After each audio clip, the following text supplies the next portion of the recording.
Welcome to Ammu's kitchen. Ammu's கிச்சனில் இன்றைக்கி 63 நாயன்மார்களில் 4வது நாயன்மார்களை பற்றி பார்க்க போகிறோங்க.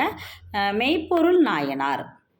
இவர் எங்கே பிறந்தார் அப்படின்னு பார்த்தோம்னா திருக்கோவலூர், சேதி நன்னாட்டு திருக்கோவலூர் அப்படின்ற பெயருங்க. பழங்கால பெயர் இப்போ திருக்கோவலூர் என்று அழைக்கப்படுகிறது. இந்த சேதி நாடு அப்படிங்கிற நாடு தொண்டை நாட்டுக்கும் பாண்டி நாட்டுக்கும் இடைப்பட்ட பகுதி அப்படின்னு சொல்கிறாங்க. இவர் இந்த மெய்ப்பொருள் நாயனார் மலாடா அப்படிங்கிற குலத்தை சார்ந்தவர்கள். இவங்க அரச வம்சத்தை சார்ந்தவர். ஒரு சிற்றரசர். இவர் ஒரு சிறு பகுதி நாடு ஆட்சி செய்கின்ற ஒரு சிற்றரசர். பிறகு திருக்கோவலூர் தான் பிறந்திருக்கிறாரு. மலையமான் குலத்தை சார்ந்தவர்கள். இவர் என்ன அரசனாக இருந்தாலும் யாரெல்லாம் சிவனடியார்களாக இருக்காங்களோ அவங்கள எல்லாம் இவர் ரொம்ப சீராட்டி பாராட்டுவாருங்க. கேட்குற பொருள்களையெல்லாம் அவருக்கு வாரி வழங்கக்கூடிய ஒரு அரசர் இல்லையா?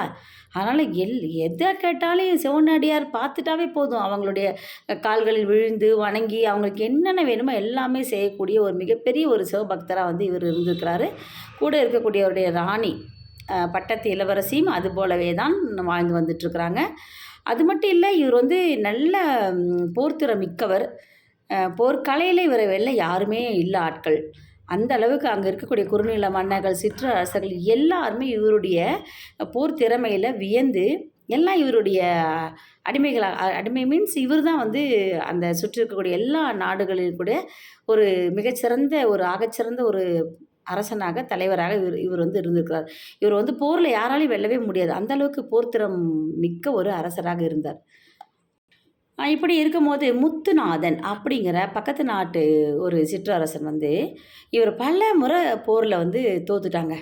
அதனால் அவனால் அவமானம் தாங்க முடியல. என்னடா இந்த மெய்ப்பொருள் நாயனாரை நம்மளால் என்ன பண்ண முடியல, போரில் வெற்றி கொள்ளவே முடியலையே அப்படின்னு சொல்லிட்டு ரொம்ப மன வருத்தம். ஆனால் அவன் கேள்விப்பட்டான், இந்த மாதிரி சிவனடியாராக போயிட்டு அவங்க என்ன கேட்டாலே அவங்களுக்கு அவர் கொடுக்குறாரு. அப்போ சிவனடியாராக வேஷம் பூண்டு தான் நம்ம என்ன செய்யணும், இவரை போரில் தோற்கடிக்கணும். ஆக போரும் செய்யக்கூடாது, போரும் செய்யாமல் இவரை எப்படி நம்ம தோற்கடிக்கலாம் அப்படின்னு நினைக்கிறாரு. அதுக்காக ஒரு ஐடியா பண்ணுறாரு. பண்ணிவிட்டு இவர் தன்னை ஒரு சிவனடியாராக வேடம் தரித்து கொள்கிறார். சடாமுடியை தலையில் அணிஞ்சிக்கிறாரு. அப்புறம் திருநீர் உடலெங்கும் திருநீர் பூசிக்கிறாரு. அப்புறம் ஒரு மிகப்பெரிய ஒரு புத்தகத்தை எடுத்துகிட்டு வரார்.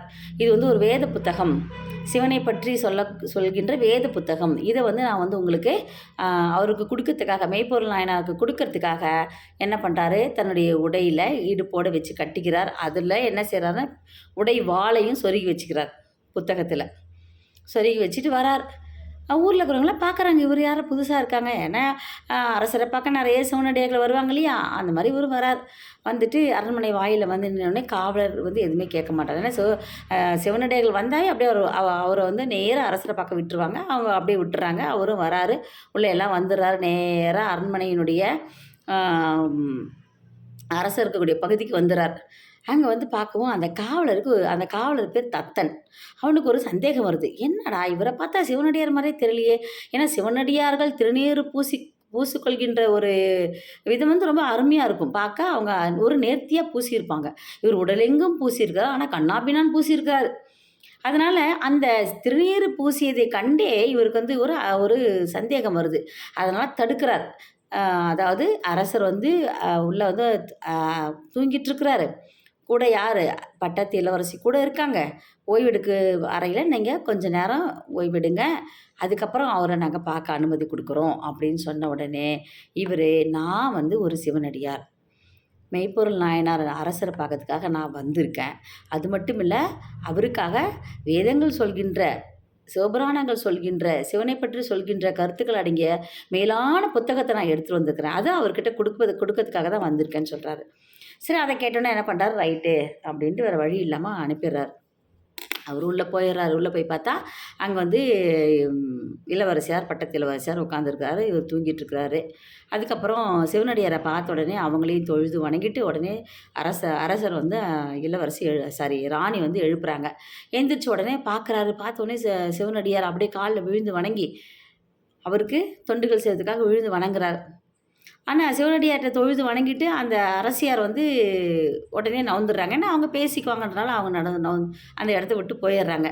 இவங்க என்ன பண்ணுறாங்க, போயிட்டு காலில் விழுந்து வணங்கவும் அவர் நான் வந்து ஆசீர்வாதம் பண்ணிவிட்டு உங்களுக்கு என்ன வேணும்னு கேட்டோடனே நான் உங்களுக்காக மேலான புத்தகத்தை கொண்டு வந்திருக்கேன், சிவனை பற்றிய அரிய செய்திகள் இருக்கக்கூடிய புத்தகத்தை நான் உங்களுக்காக கொண்டு வந்திருக்கிறேன்னு சொல்லி அவர் கொடுக்குறார். கொடுக்கவும் என்ன பண்ணுறாங்க, அவர் அதை வாங்க போகிறார். அப்படி அவர் வணங்கி வாங்க போகும்போது அந்த புத்தகத்தில் இருக்கக்கூடிய உடைவாளை எடுத்து அப்படியே அவரை குத்திடுறார்.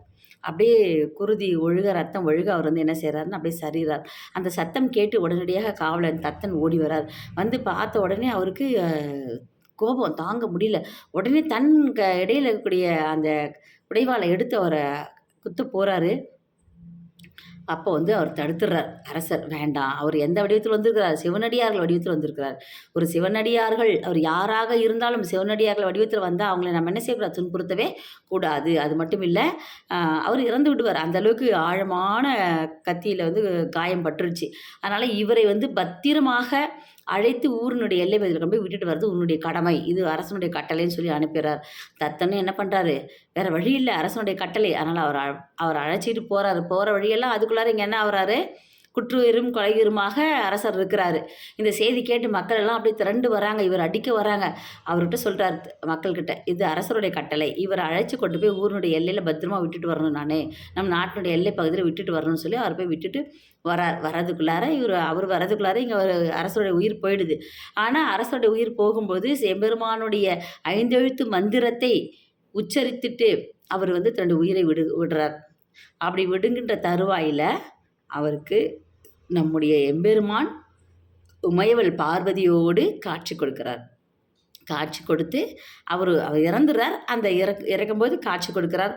காட்சி கொடுத்து அவரை தன்னுடைய சிவபாதத்தில் அவர் வந்து அணைத்து கொள்கிறார் சிவபெருமான். இதுதாங்க மெய்ப்பொருள் நாயனாருடைய வரலாறு. அடுத்த வரலாறுல சந்திக்கலாம். நன்றி.